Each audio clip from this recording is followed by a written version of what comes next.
All right, crypto market update. Looking at Bitcoin. So we can see yesterday's daily candle. It's kind of like a transition, neutral transition candle. We had a little bit of a dip today. Watching the price to see if it produces a higher low and then makes another pop up, or if this rolls over and breaks down further. Um, we had broke the immediate, posted this in the trading room as we broke it. We did break the immediate bear channel that we were in. So also, what's also interesting today is I'd retweeted something that some charts that someone had posted. CME futures expired today. Some contracts expired to start some new contracts. There's often times, major volatility that tends to pop in the opposite direction after expiration, so on and so forth.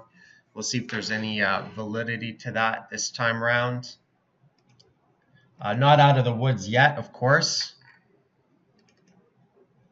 Need to see a little bit more conviction on this bounce, but sometimes it's not just a straight path up. It can be a little bit choppy sometimes. This, hopefully it's not one of these, right? These kind of bounces are the worst. Much rather see something a little sharper, a little faster.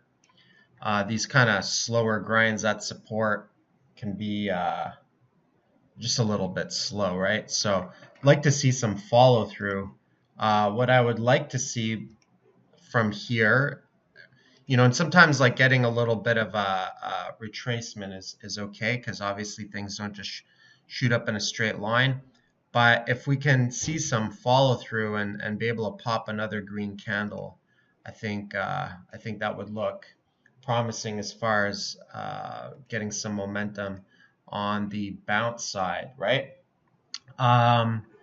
Yesterday, Zcash was added to Coinbase, so it had a kind of a little bit of a move. It's kind of weak. It's not the typical Coinbase listing, or listing pops are not as necessarily as strong per se. If you look at it on the BTC chart, what was interesting is it actually came all the way back up into this resistance zone. Why do I think is weak? I think just market sentiment in general. Obviously, like, you'll notice that exchange listings during a bull trend can be quite epic. Like, I've seen coins get listed on an exchange in a bull trend and literally go up like hundreds of percent in a day type of thing. When the market was kind of flat and boring, we saw some exchange listings pop, but not as much as what you would see in the bull market. And then obviously with the whole market having dumped and market sentiment being a bit low and pessimistic in general, obviously, market participants aren't necessarily going to be doing backflips, right? So right now, this on the BTC charts, this does look like an accumulation pattern to me on Zcash. Obviously, like, we're not going to know till it breaks out. That's where you actually have confirmation. So like, being an accumulator is kind of a catch-22, because you're kind of playing on the bleeding edge of some sideways chop, right? In hindsight, it always looks 20/20, but when you're on the bleeding edge, you only know when you actually have confirmation. So what I would look for as far as confirmation is concerned is basically just to break out this range, right? You can see this kind of tagged like a triple bottom 3 times. It tagged up twice. This is the BTC chart, of course. Does this remind you of any other charts that we've seen before? Let me show you. So look at this chart. Let me show you something else.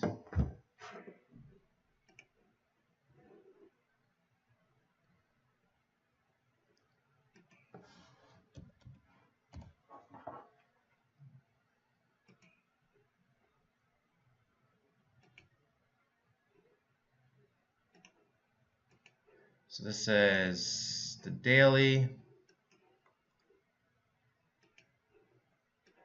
Looking at Bitcoin. Kind of reminds me of this a little bit.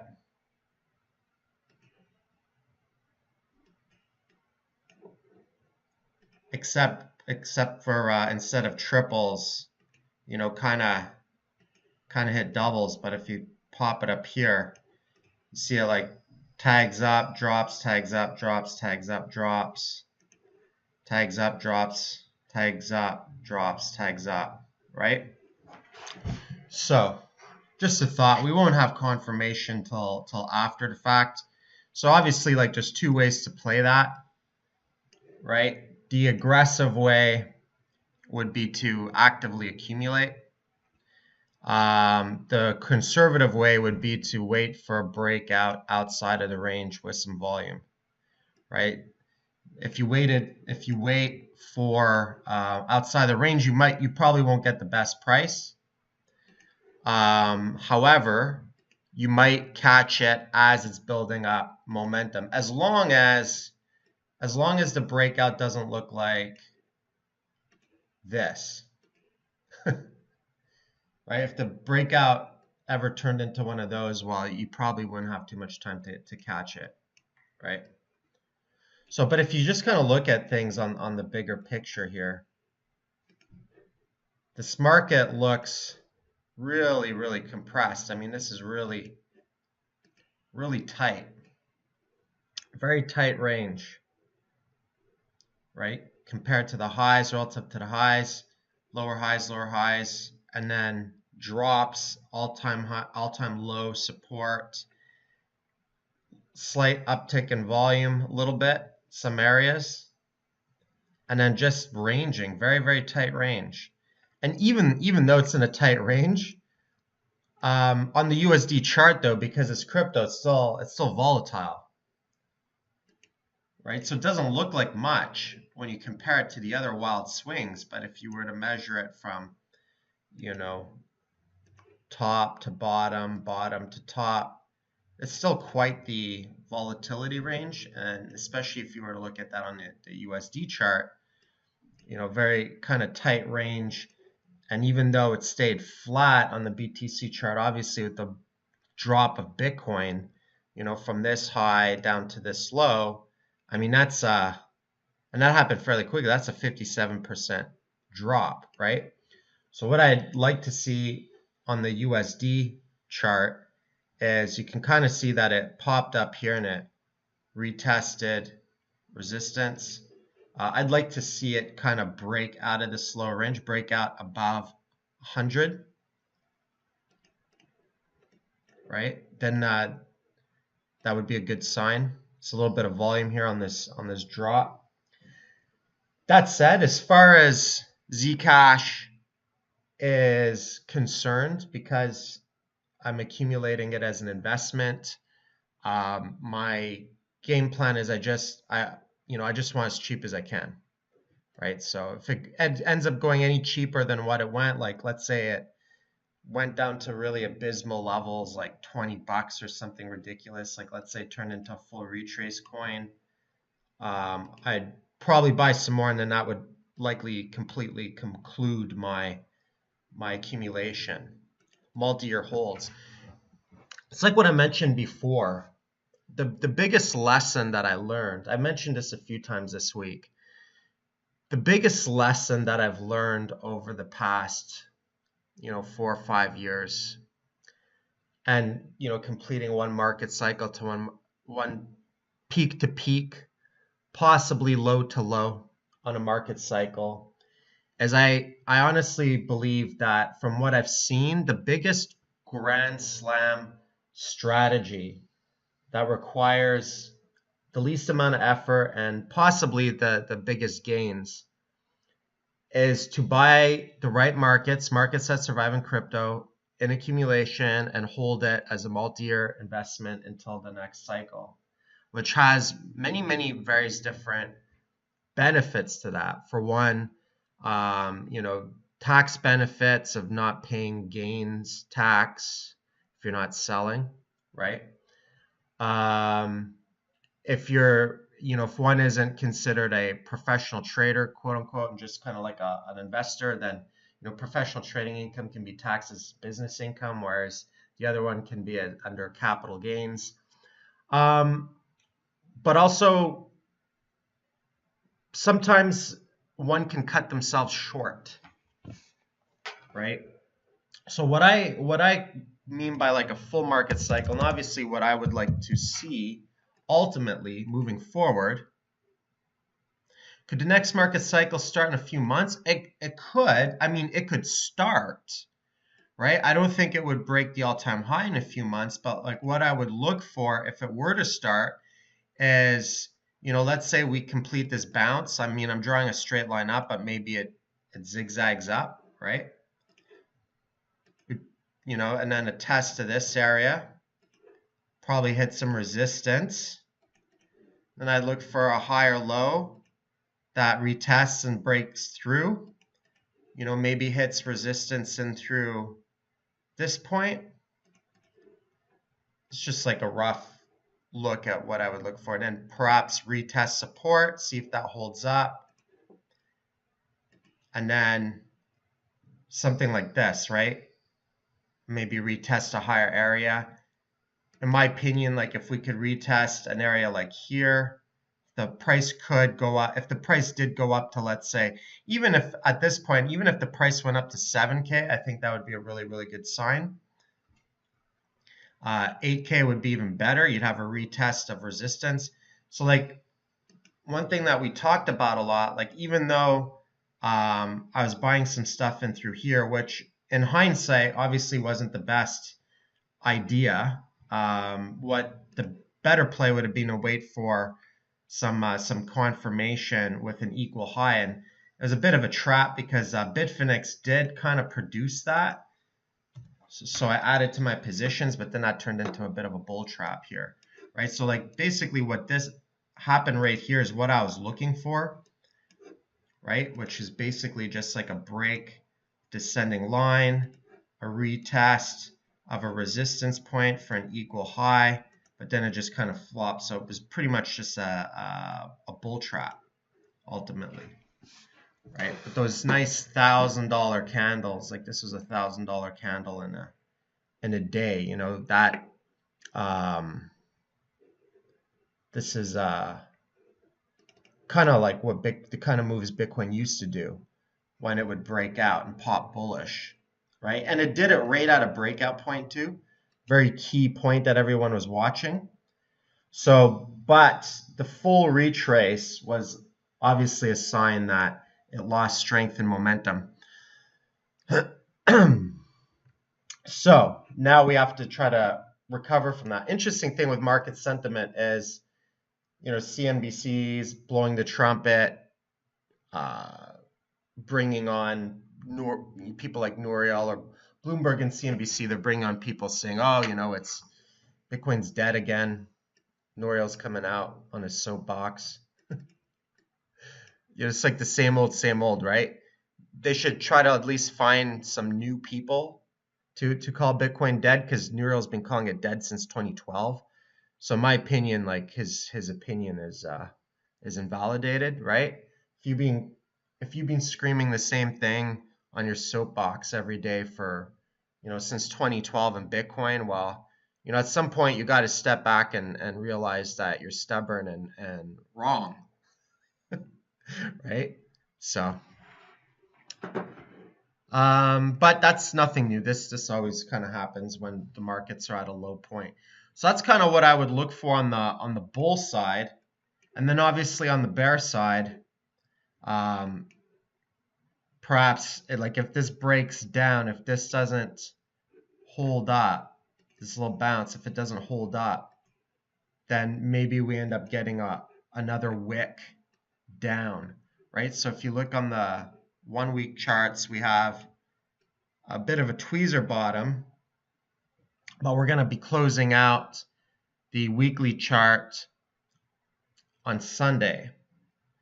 So hopefully, quote unquote, hopefully, what it would be nice is if this candle can close green and at least come up to this area right here, right? If not, then it's possible that it could wick down. But a wick down, when you look at, let's say, a candle like this, doesn't necessarily, probably would end up snapping up very, very quickly, right? So you had here a small candle, and then maybe it looked like it was going to bounce or whatever. I don't quite remember how this broke down. Wicked down very, very quickly and then snapped up for a bounce. So we're just kind of on the edge there, but this has been a very sharp sell-off. So we have seen a little bit of counterforce on the markets, but we need to see some more momentum on that counterforce. So just kind of like playing the waiting game, right? Obviously, everything's correlated. So Bitcoin has a little drop, everything has a drop, so on and so forth. See if there's anything that actually gained.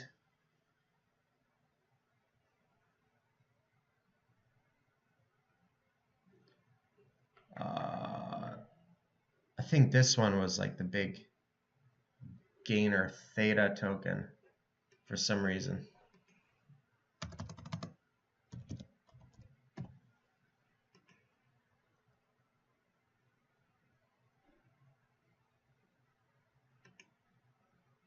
That old wick down looks like a short squeeze that turned into a bull run. Yeah, absolutely.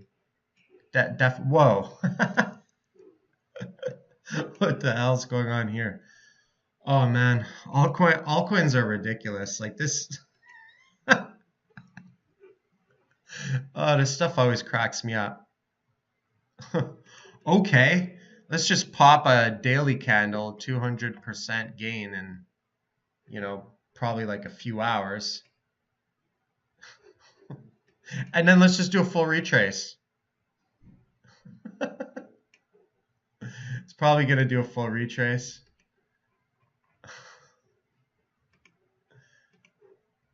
Would it be nice to see something like that on Zcash yesterday on that Coinbase listing? Here's another example, right? Let's see if there's a little bit more market data somewhere else on this. June, okay, here's some more market data. So this is, wow, look at that volume. I wonder if there's a fundamental catalyst behind this, or if it's just random. So, quickest way, can come here, look at social, forms partnership with Sliver.tv to launch 24/7 live report, esports channel powered by Theta Rewards. Okay. So probably something linked to that, maybe. That's on the 19th, though. They announced that, which is kind of a bit delayed. So who knows? Could just be random. Anyways.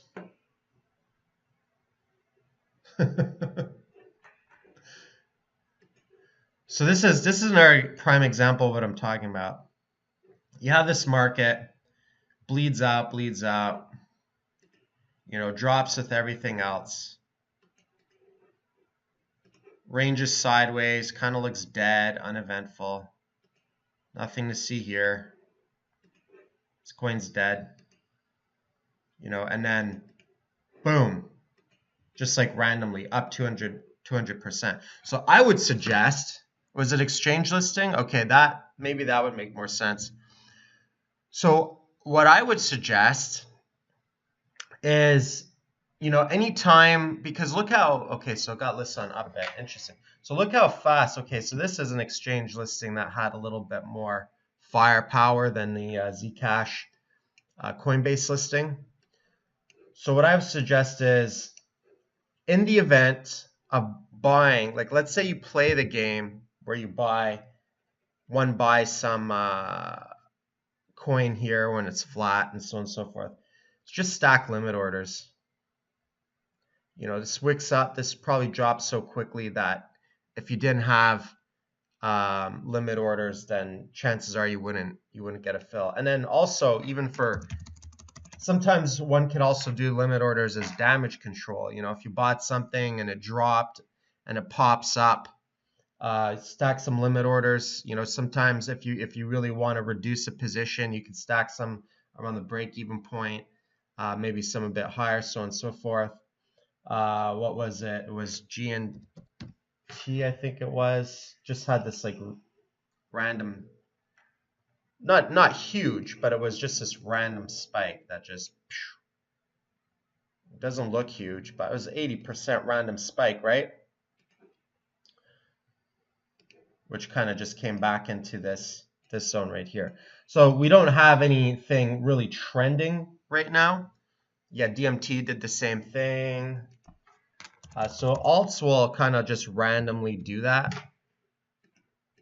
So I'm a big fan, you know, if buying alts, I'm a big fan of buying, not buying, stacking limit sell orders, right?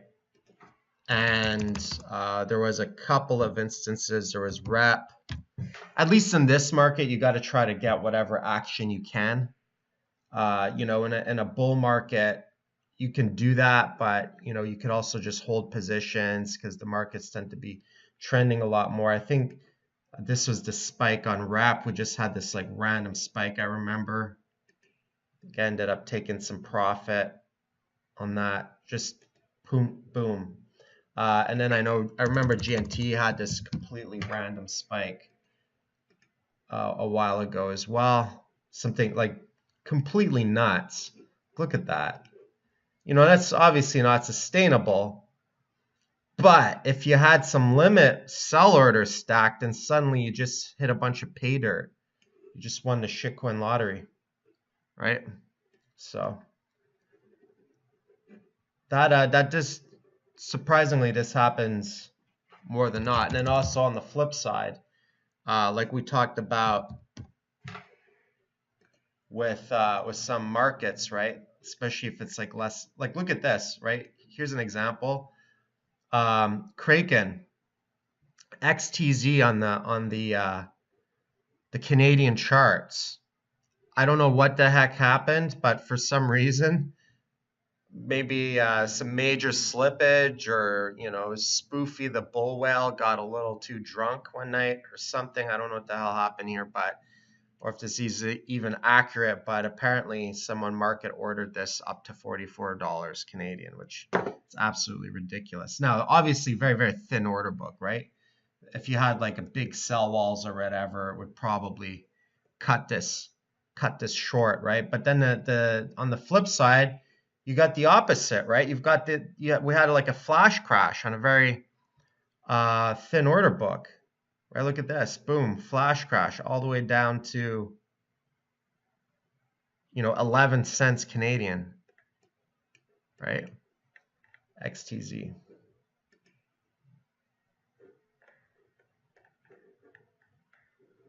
Kind of market still in price discovery, a little bit sluggish. My 40-cent orders, I stacked some orders all the way down. Ideally, it would be nice to see this bounce a little bit, but I've got orders stacked all the way down as a longer term thing. What's the volume on this? Could also be ICO folks, some ICO folks capitulating or getting scared. 2.5 mil. So. All right, what else? Oh, there was another time GNT did this as well, early on in its trend.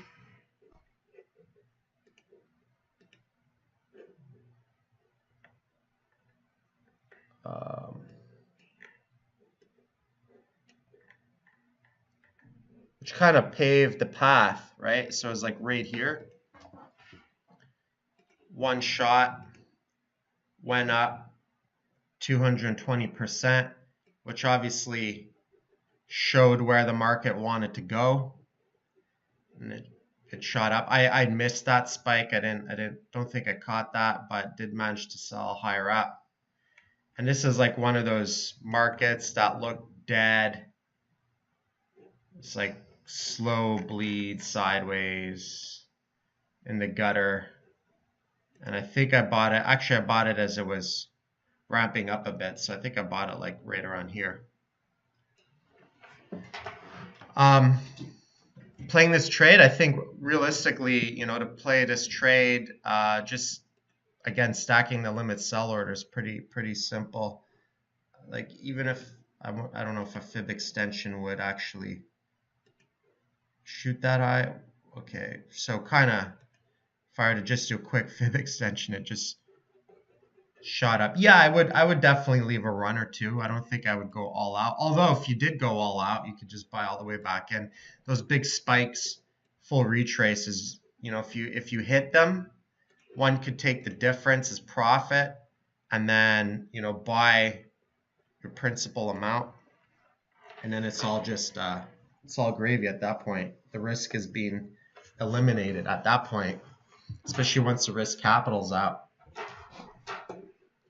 Had some comments in relation to scalping, private comments in the room and stuff like that. Some traders doing some scalping and so on and so forth.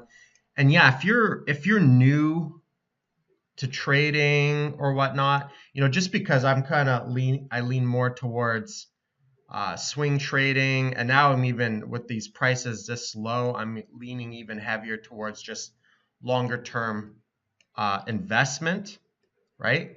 If you want to do like day trading or go into smaller time frame trades, it's a good way to build up experience. But when you're playing that game, when you're practicing or whatnot, just kind of make sure you practice first. Like don't necessarily just throw tons of capital on the smaller moves or use excessive leverage or stuff like that. You need to get a little bit of experience in it. But for example, you see like smaller moves like this type of thing, like small head and shoulders, a little bit of a breakdown, so on and so forth. Obviously I saw some people in the room shorted that small move, and if you're scalping with a bit of leverage, this can add up, right? Making 5%, 6%, whatever can add up. So, and it's experience, it's frontline experience that can get you in the trenches, right? Build up experience. I used to do a lot of scalping, so it's just more chart time, so on and so forth, and play around, test out, play around with different strategies, try to tweak a strategy or make a strategy around it. Let's see.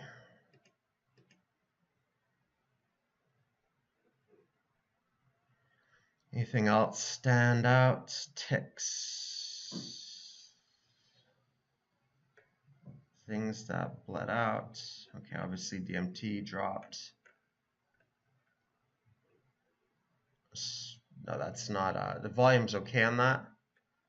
But this one's the obvious winner today. Big volume, big price movement, so on and so forth. Let's look at, I'm just going to scroll through quickly to see if anything stands out. Actually, I'll just look at some of the Bcash drama. We haven't looked at that in a while, kind of got caught up with everything else dumping. So just an update. So BCH,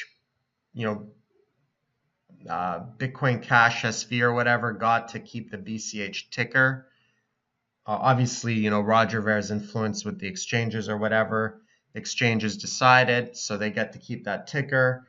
It looks like there's kind of almost like an all-out. Okay, this looks like it got delisted or whatnot. It looks like there was an all-out battle happening in the markets, and I kind of, in the midst of this, seeing that price action, I kind of wished I had my Poloniex account because I no longer had it, so I couldn't really trade SV and all that stuff. But in all of this, it seems like the ones who took the most damage in all of this were actually them, right? They attacked each other, and the price of BCH is the lowest it's ever been, right? And so you look at BCHSV, and it seemed like there was like some pretty high volume on that the other day. It looked like it had a really interesting pump.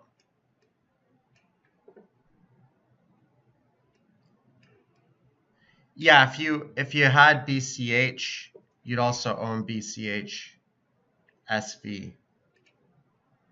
So you can see this went up. Some probably whales trying to flex their muscle in the market a little bit, but that stuff's not sustainable, right? There's only like no one has like infinite amounts of capital to just keep pissing into their market, right? So eventually the market takes over, participants take over, other traders take over, they take profit. They're like, thanks for the free money. And then it starts to kind of drop, it starts to crash or whatever. So let's see if this gets any steam or whatnot. But it's interesting because it did climb up to top 10 in CoinMarketCap, 95 bucks. So you can kind of see a split in value here, right?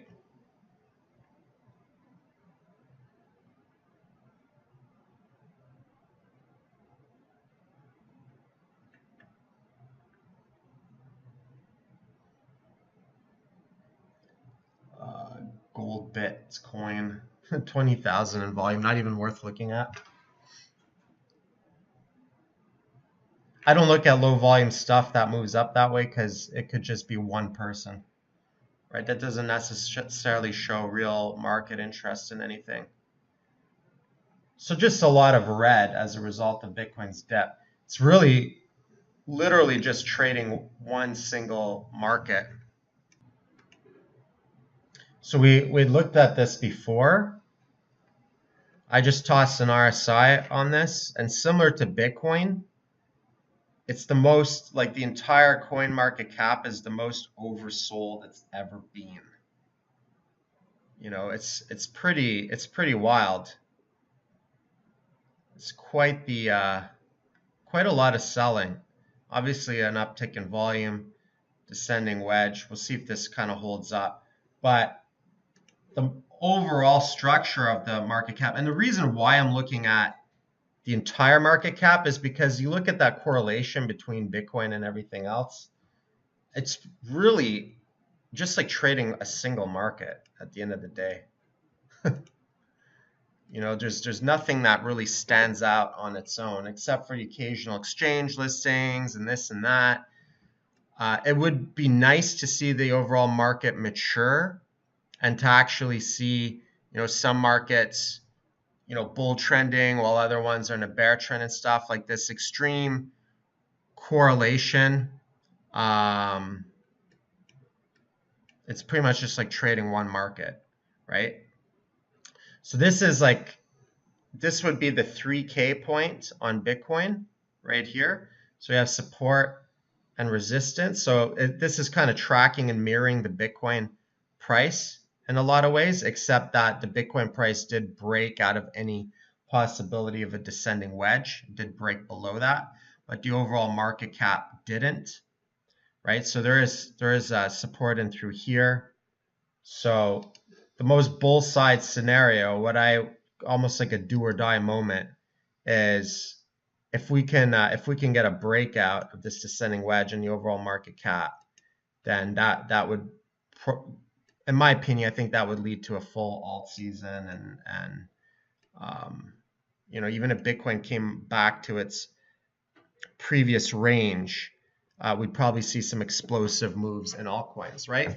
And obviously, like we saw the first kind of signs of that with Bitcoin having just that wasn't 50%, but just having that small bounce up to the 4,500 area. We saw, a bunch of things pop off. We saw obviously Zcash went up 50% in that span, but we also saw some coins and continue to see some coins pop, a couple 100% gains in one candle, so on and so forth, but those aren't sustainable. So basically, I'd like to see trending, right? Consistency, not just one-offs, but I'd like to see some consistency. But this definitely is, as far as like this point in the bear trend, this is definitely the most grittiest and challenging time in the entire bear trend, because this is like the capitulation that came after the slow grind. It just so happened that the slow grind was sideways instead of downward on Bitcoin for months, right? Typically, a slow grind, like if I can try to show an example, typically a slow grind, when it's going in a downward motion, is a lot easier to manage, right? Because it's going in a downward trajectory. Sideways can be deceptive and give the appearance of accumulation, right? Like, so even here, it looked like, okay, it was breaking out of the descending line, starting to channel sideways, but it broke down. Now, if something like Ethereum were to spring back up and bounce up to this level and stay at that level and even go above this level, break above this flat resistance here, where you got, prior support turn resistance, then we know it was an accumulation range, and this was just like a capitulation, last sell-off to get the party started, kind of like a bit of a bull trap, right? And then sometimes you don't get any sideways. Sometimes the reversal is just very sharp and fast, right? Sometimes in a market, there's not even hardly any accumulation that happens. It's just, if you knife catch here or the dip or whatever, or maybe catch a breakout on some momentum, right? Or like even here, it had a nice little bounce. Went a little bit sideways, but there wasn't a ton of time. So this is a very long stretch of stability. And what we do know is that, just like that chart I posted yesterday, a lot of ICOs actually sold the most amount of Ethereum in November right here. And like, check out this volume. So like that report I mentioned last year, we had ICO capitulation on Ethereum, right? This was like real capitulation on Ethereum. Full retrace back down to pre-pump levels. I mean, the bull trend obviously, started down here when it was breaking out and it was trending up. But it's the bull trend actually, like, this was healthy, just a couple bull pennants moving up. And when we broke this area, this is where it started to shoot up and go parabolic for the first time since its first major run or whatnot. So it went completely parabolic, and then it went parabolic a second time, created an even larger formation of resistance, and went parabolic a second time, right? So we've basically given back the entirety of the majority of last year's bull trend in Ethereum, right? It's from May. So we're back down to May levels, right, with volume. Can we break lower? Won't it get worse as market continues to drop? Yeah, I mean, in my opinion, obviously, if Bitcoin does break support again, if it makes a new low, we might see another wick down on stuff. We might see Ethereum hit double digits. Maybe it might even go to like $50, right? Nothing's out of, anything's possible at this point, right? I think we're getting closer to a reversal because the price is getting a lot lower, and we're seeing full retraces on stuff, and market sentiment's really low, and volume was really high, and so on and so forth. But of course, there's no guarantee, right?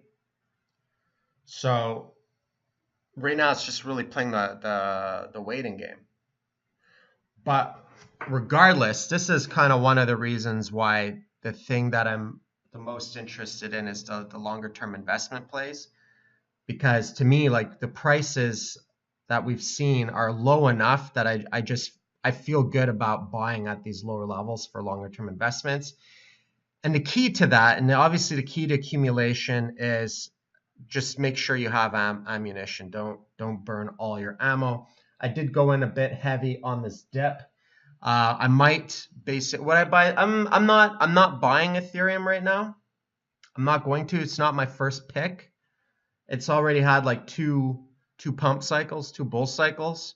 I'd rather go with something a little fresher that hasn't had as many. So that's, and also like the reason why I'm focusing on two coins, two liquid coins or whatnot, is to make sure I have enough ammunition to properly accumulate them, right? If I scatter it out and try to accumulate too many markets, unless I'm just doing like a shotgun approach, a little bit, a little here, a little there, a little there, that's not necessarily accumulation. That's just kind of like a shotgun strategy of maybe buying stuff that looks like an accumulation, but sprinkling it out, spreading it out type of thing. For me, like proper accumulation is focus on like one or two markets, obviously larger position size, bigger picture game, bigger picture investment, trying to trade it from one cycle to another. Have enough patience. It might be a bumpy ride. There might be some storms. And to ensure that I actually have enough ammunition that if it does go lower, that I'm able to bring my cost basis down to minimize the damage or whatnot, right? Obviously, like that strategy and that approach isn't for everyone. You have to kind of have guts of steel to be able to do that and to weather the storm, especially if one is using a sizable position. If that type of strategy or whatnot produces anxiety or discomfort or so on and so forth, then maybe it's not something that one would be ready to do, right? I'm taking on the risk that I'm comfortable with. It's still obviously with sizable positions. It's obviously a lot more risk, right? It's kind of like big risk, big reward, right? It's kind of like risking a lot to potentially make a ton in the next few years. But if for whatever reason, if there's some unforeseeable events, something happens, some kind of new regulations or whatever that really puts a damper on things, or some kind of black swan on specific projects or whatnot, then obviously the risk is not exactly zero, right? So there is a risk in that strategy, right? A more conservative approach, if one wanted to reduce anxiety and just go with like a more conservative approach, then an approach would be perhaps to invest some, obviously, that as the maxim goes, don't invest more than one can afford to lose, and so on and so forth. And then perhaps use the rest just as trading capital with very measured moves, perhaps use stops, targets, so on and so forth, right? Or focus on some scalping and stuff. But for myself, the biggest takeaway, like I said, that I learned from the last cycle is I would have made more money on some stuff just holding it. Obviously, you have to know how long to hold it and when to sell, right? And which is a lot easier than done. It looks super easy in hindsight. Looks super easy in hindsight. But at this point in the market, I am the most interested in the long game, more than anything else right now. Even more than immediate trades. I'll still have immediate trades in my trading accounts.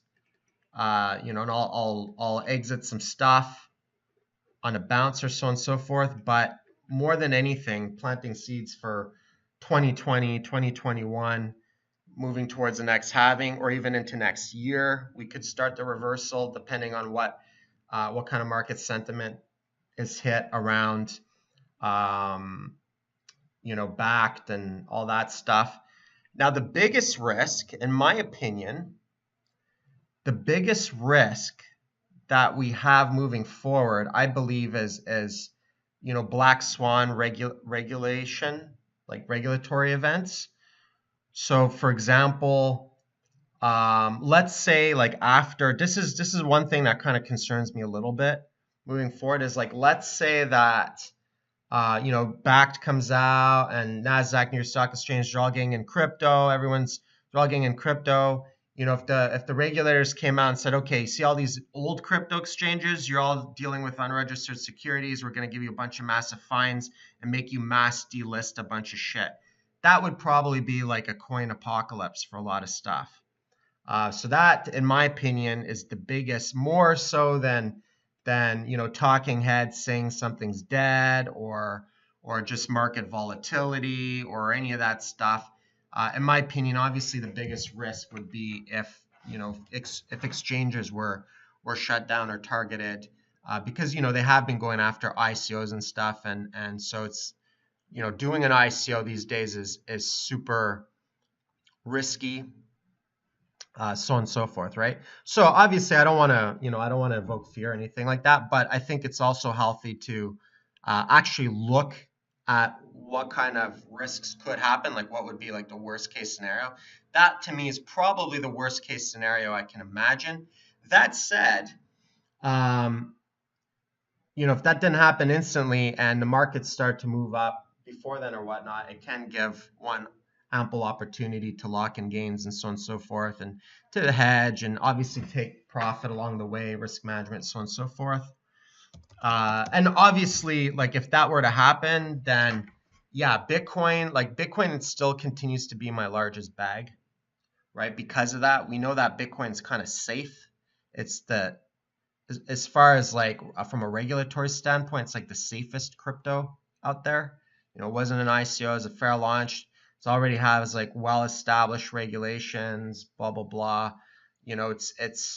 It's a product that the big cats are interested in right now for launching as the first point of contact with crypto and so on and so forth. So obviously, it's like the safer bet. But then again, it's like a catch-22 because if Bitcoin becomes like the crypto safe haven and Bitcoin starts to go up, then we know what happens with correlation too. So, but that would be, I think that would be my main concern. So this is one of the reasons why I've been purposely just focusing on accumulating projects that have live networks. That, in my opinion, with live networks, you have more decentralization, right?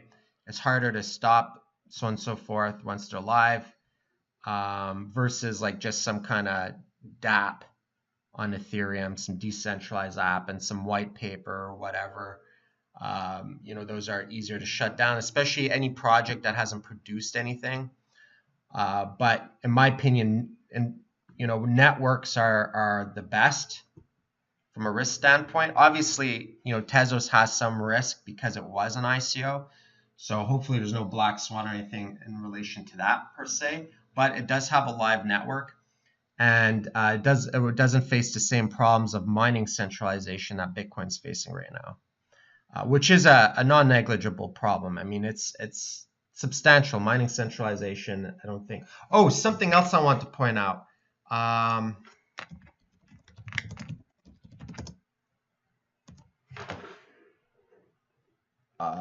don't know if anybody saw this, but is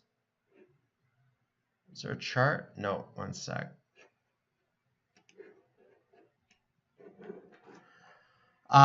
One thing that's a little bit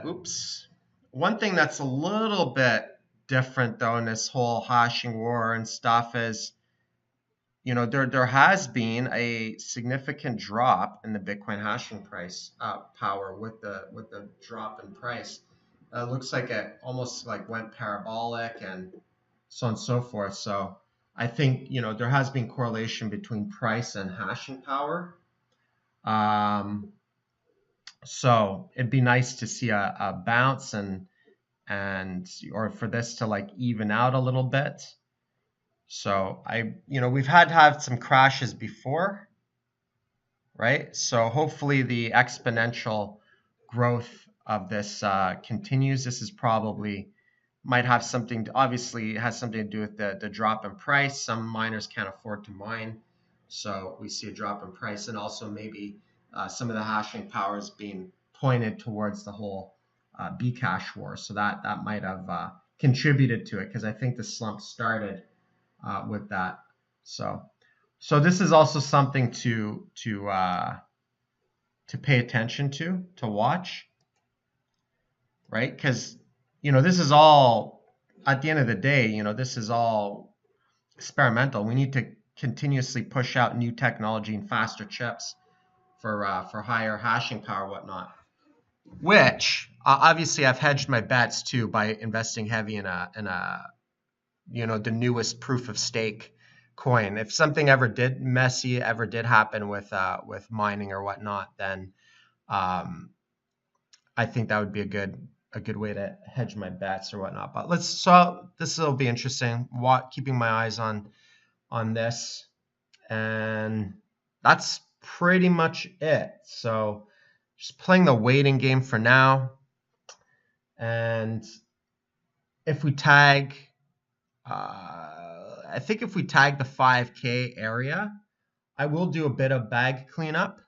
I'll probably reduce some of my higher Bitcoin positions, keep the lower ones. Maybe do some culling if there's some nice bounces on stuff. Just kind of reduce stuff a bit, hedge a little bit more into cash, leave some runners, so on and so forth. So just kind of reshuffling of a few things, just to kind of reduce my risk exposure. But my biggest, heaviest positions I've been putting into the longer term capital bucket. So I pulled a lot off the exchanges, and I'm committed to investing heavy over the next few years. That's my gunning for the Grand Slam play here. So trying to trade another cycle to cycle. And the next time I think next time it'll be even more obvious.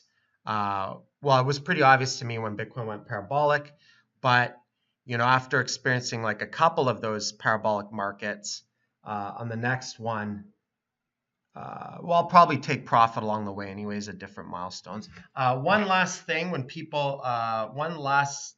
question. Someone had asked me what my ultimate targets were for Zcash, investment wise.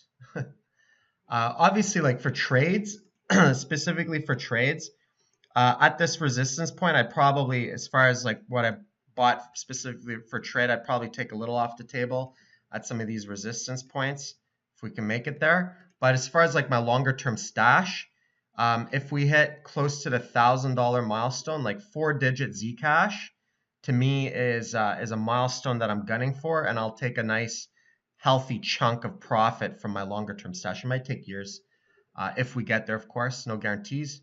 But the $1,000 mark, I think, is a big euphoria milestone. Anytime markets hit a euphoria milestone, I generally think it's just good risk management to pull off a big chunk of profit off the table, so on and so forth. But it could take a while before that were to happen. But I see that as a big milestone. So that would be one of my targets for Zcash.